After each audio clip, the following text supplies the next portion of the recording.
Much of my research focuses on health insurance coverage, who has coverage, how it's changed over time, and how to continue to make progress. And rates of uninsurance vary significantly by race. Prior to implementation of the Affordable Care Act, nearly 1 in 3 Hispanic people and nearly 1 in 5 Black people were uninsured, compared to about 1 in 8 whites. But the ACA has helped to close this racial gap.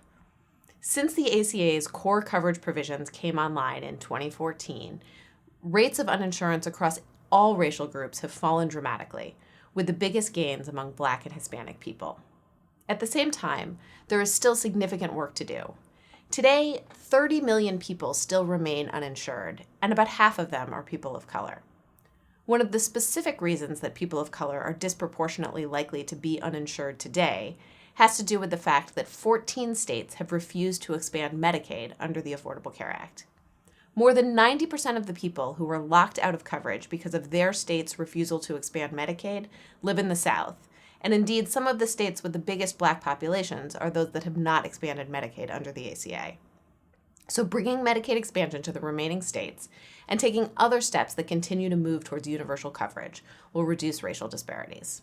But of course, just as there are racial disparities in access to health insurance, there are also racial disparities in health outcomes. And some of the most shocking statistics have to do with infant and maternal mortality. In the US, white babies die before their first birthday at a rate of 4.9 per 1,000. White women die from pregnancy and childbirth-related causes at a rate of 13 per 100,000. Those numbers are shocking and scary, and they are far higher than other rich countries. But for Black babies and Black moms, the picture is far worse.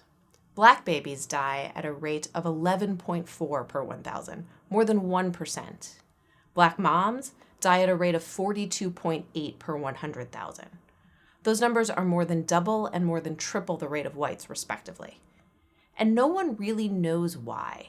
Try to imagine what would happen if white moms and white babies were dying at the rate of Black moms and Black babies. What conversations would policymakers be having? What scientific research would we be funding? How would doctors be treating their patients differently? All of us, policymakers, scientists, physicians, should be asking ourselves what more we can do to give this issue the attention it deserves.